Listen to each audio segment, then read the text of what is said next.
Good bad ugly ஃபேன்ஸுக்கான ஒரு படம். ஓப்பனாக சொல்லணும்னா ஃபேன்ஸ்க்கான ஒரு படம், ஃபேன்ஸ் கொண்டாடக்கூடிய ஒரு படம். ஜென்ரல் ஆடியன்ஸ் வந்து பப்ளிக்கு, ஜென்ரல் ஆடியன்ஸு, ஃபேமிலி ஆடியன்ஸ் அவங்களுக்கு பிடிக்குமான்றது ஒரு கேள்வி. ஆனாலும் பார்த்தீங்கன்னா ஒரு வைபாக இருக்கும், அவ்வளோதானே தவிர நீங்கள் வந்து இந்த லாஜிக் பார்க்கறது, ஸ்டோரி வேணுன்றது, 10 ரீல்ஸ் பார்த்து அப்படியே ஜாலியாக இருக்கல, அந்த 10 ரீல்ஸ் ஒன்றா போட்டு ஒரு படமாக எடுத்திருக்காங்க. இந்த லாஜிக்கு பார்த்துட்டு எனக்கு கதை இருக்கணும், கதையில் ஒரு சுவாரஸ்யம் இருக்கணும், திடீர்னு அஜித் அவர்கள் வந்து நினச்ச நேரத்துக்குலாம் எல்லா இடத்துக்கும் போகிறாரு அப்படின்லாம் கேள்வி கேட்கக்கூடாது. சும்மா அப்படி பார்த்தீங்கன்னா ஒரு 10 படத்தை தூக்கி ஒன்றா உள்ள வச்சு அப்படியே ரெஃபரன்ஸ், அதாவது ரெஃபரன்ஸில் படம் இல்லை, படத்தில் தான் அது படத்தில் ரெஃபரன்ஸில் ரெஃபரன்ஸாக மொத்த படமே இருக்குது அப்படிங்கிற மாதிரி தான் படத்தை எடுத்து வச்சிருக்காங்க. எனக்கு நெகட்டிவாக சொல்கிறதுக்கு இல்லை, படத்தில் ஒரு கருத்து முரண்பாடுகள் இருக்குது, ஒரு சில சீன் வந்து கிரிஞ்சாக இருக்குது, எல்லாம் ஓகே. அதாவது பார்த்தீங்கன்னா திடீர்னு பையனை வந்து அரெஸ்ட் பண்ணி கொண்டு போகும்போது ஒருத்தன் ஏந்து டான்ஸ் ஆடிட்டு கிடக்கிறான், திடீர் ஏன்டா டே இன்னா மேட்ச்சு இன்னா டீம்னு தெரியாம நீ பண்ண ஆடிடுறா அப்படின்ற ஒரு சிலது காமெடியாக இருந்தாலும் பார்த்தீங்கன்னா கடைசி வரைக்கும் லாஸ்ட் சீன் வரைக்குமே பார்த்தீங்கன்னா அந்த ஃபேன்ஸை என்ஜாய் பண்ண வைக்கணும் அப்படின்றதுக்காக ஆதிக் பண்ணியிருக்காரு ஒரு ஃபேன் பாய் மொமெண்ட்டாக.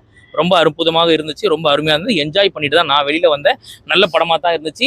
ஃபேமிலி ஆடியன்ஸுக்கு பிடிக்கல, அது நானே பார்த்தேன். நிறைய பேருக்கு என்னது இது அப்படின்ற மாதிரி பார்த்தாங்க. ஆனால் ஒரு சிலர் வந்து நல்லா தான் இருக்குது, அப்படி கொஞ்சம் ஜாலியாக போச்சு அப்படின்ற மாதிரி மாற்று கருத்துக்கள் வரலாம். பட் ஓவரால் பார்க்கும்போது என்ன பொறுத்தவரைக்கும் ஃபேன்ஸ்க்கான ஒரு படம், அவ்வளோதான். மற்றபடி வந்து நல்லா இல்லை அப்படின்னு சொல்கிறான் அப்படின்னாக்கா மேபி அவன் என்ன மைண்ட் செட்டில் போய் உட்காந்து பார்த்தா, ஒரு படத்தை வந்து கலாய்க்கணும் அப்படின்ற ஒரு கண்ணோட்டத்தோட போய் உட்காந்து பார்த்தீங்கன்னா அந்த படம் பிடிக்காது உங்களுக்கு. அதே அந்த படம் வந்து பார்த்தீங்கன்னா நல்லா இருக்குமா இல்லையான்றது பார்ப்போம், வெயிட் பண்ண வரேன், ஒரு வருஷம் வரேன். அந்த படத்தை வந்து பார்க்கணும், எப்படி இருக்கு, நம்ம உண்மையான விமர்சனம் சொல்லணும் அப்படின்னு நினச்சி பார்த்தீங்கன்னா என்ஜாய் பண்ணி. நான் பார்த்தீங்கன்னா இதுக்கு முன்னாடி எல்லாம் பார்க்கும்போது அஜித் படம்னாலே கழுவி ஊற்றணும் அப்படின்ற அந்த மைண்ட் செட்டோட உட்காந்து பார்ப்பேன், கழுவி ஊற்றிட்டு வருவேன். இந்த படத்தை வந்து அப்படி கிடையாது, ஒரு நியூட்ரலா ஒரு ஜென்ரல் ஆடியன்ஸாக உட்காந்து பார்க்கணும்னு வரும்போது உண்மையிலேயே ஒரு அஜித் ஃபேனா அங்கே மாறிட்டு நான் போய் ஆட்டோமேட்டிக்காக தேட்டரில் அந்த அளவுக்கு ஒரு வைப், கடவுளே அப்படின்னு போது நம்மளும் அஜித்தேன்னு கத்துறோம்னா அந்த அளவுக்கு ஒரு வைப்பை கொடுத்துச்சு தேட்டரில். அந்த வைபோட வைபா பார்க்கும்போது நல்லா இருந்துச்சு பார்க்கறதுக்கு. மேபி அந்த படத்தை தனியாக டிவிலாம் உட்காந்து போட்டு பார்த்தா உங்களுக்கு கொஞ்சம் கடியாக தான் இருக்கும். தேட்டரில் பார்க்கறதுக்கு அந்த ஃபேன்ஸோட பார்க்கறதுக்கு ரொம்ப அற்புதம். தேட்டரில் பார்க்குற படம், ஃபேன்ஸ்க்கான ஒரு படம், அவ்வளவுதான். ஆனா இப்போ இந்த பிரியா வாரியர்லாம் வந்து அதுக்கு முன்னாடி வந்து ஸ்ரீலீலா பண்ண வேண்டிய கேரக்டர் அப்படின்னாங்க. அதை பத்தி என்ன நினைக்கிறீங்க? பிரியா வாரியர் சூப்பரா பண்ணிருக்குப்பா, கிளுகிளுப்பாகுதுப்பா.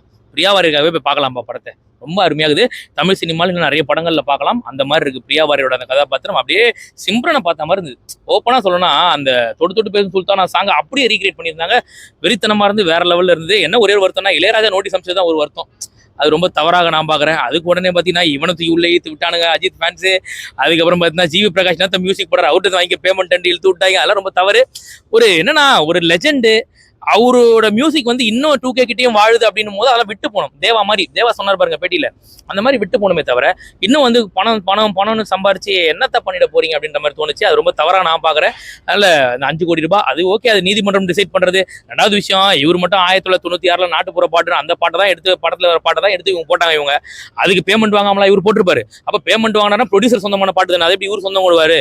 அப்போ வந்து இது யாருக்கு கேட்கணும், யாரு கேள்வி கேட்கணும் அப்படின்றது இருக்குல்ல. மாதிரி பல விஷயங்கள் இருக்கு. நான் வந்து இதுக்குள்ள போக விரும்பல. பட் இளையராஜா சார் பண்ணது தவறு அப்படின்ற மாதிரி என்ன பொறுத்த வரைக்கும் தோணுது. இந்த காப்பி ரைட்ஸ் அப்படின்றது இந்த இண்டஸ்ட்ரிக்குள்ள ஒருத்தர் விட்டு கொடுக்கணும். நீங்க மஞ்சுமல் பாய்ஸ் அப்பவே இவர் இதே மாதிரி தான் பண்ணாரு, ரஜினி சாருக்கும் இதே மாதிரி தான் பண்ணாரு, அதுவே ரொம்ப தவறுன்னு சொன்னோம்.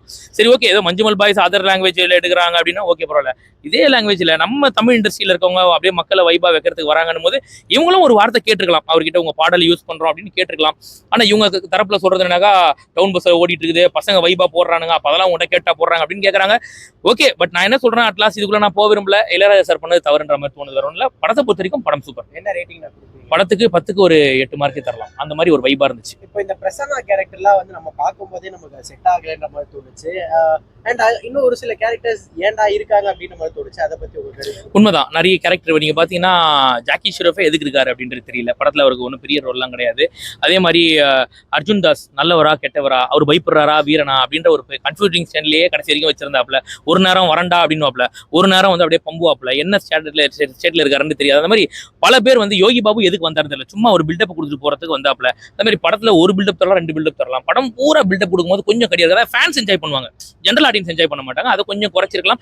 ஒரு சில நெகட்டிவ்ஸ் இருக்கு, பட் நெகட்டிவ்ஸ் வந்து ஓரமா வச்சு, ஒரு படத்துல நெகட்டிவ் ரொம்ப அதிகமா இருந்துச்சுனாக்கா அது மட்டுமே கண்ணுக்கு தெரியும். அதை தாண்டி வைப் அதிகமா இருக்கவே என்ன ஆயிடுச்சுன்னா நெகட்டிவ் கொஞ்சம் டாமினேட் பண்ணி வைப் ஓகே பார்க்கலாம், தியேட்டர்ல பார்க்கலாம், அதுவும் அவங்க ஃபேன்ஸோட பார்த்தா பயங்கரமா இருக்கும் அப்படின்ற மாதிரி ஒரு ட்ரெண்ட் செட் பண்ணிடுச்சு. குட் பேட் அக்லி சூப்பர், பார்க்கலாம். கிங்ஸ்லியோட காமெடி, அந்த ஜெயில் காமெடி கொஞ்சம் ஒரு சில நல்லா தான் இருந்துச்சு, அதெல்லாம் ஒன்று குறை சொல்ற மாதிரில. யோகி பாபு கம்பேர் பண்ணும்போது கிங்ஸ்லிலாம் ஓகேப்பா பரவாயில்லப்பா அப்படின்னு சொல்லலாம். அந்த கிங்ஸ்லியோட டான்ஸ் பெர்ஃபார்மன்ஸ் அது சூப்பரா இருந்துச்சு. அது பிரியா வாரியரை விட சூப்பரா இருந்தாப்ல, நல்லா இருந்தது, ரொம்ப அற்புதமா இருந்தது, நல்ல படம். சும்மா நெகட்டிவ் கிரியேட் பண்ணாம நல்ல படம். இந்த ஒரு சீன் வந்து ரொம்ப இம்பாக்ட் கிரியேட் பண்ணுச்சு அப்படின்னா தியேட்டர்ல என்ன சீன்ஸ்?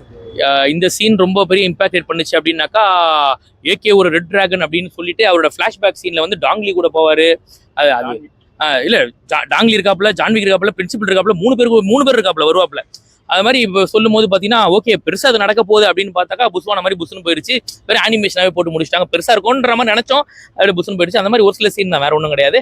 அதுக்கப்புறம் பார்த்தா 2 அர்ஜுன் தாஸ்ன்றது ரிவீல் பண்ற சீன் நல்லா இருக்கும். அந்த ஒரு சில சீன் நல்லா இருக்கும் உண்மையிலேயே பார்க்கறதுக்கு. நெகட்டிவ் கிரியேட் பண்ணாதீங்க, ஓகே ஒரு தடவை பார்க்கலாம். அது ரொம்ப கஷ்டம், அது ரொம்ப தவறு. இதை வந்து வன்மையா நான் கண்டிக்கிறேன். நான் அடுத்த ஆட்சி மாறுச்சு அப்படின்னாக்கா இந்த மாதிரிலாம் பண்ணக்கூடாதுன்னு சொல்லுவேன்.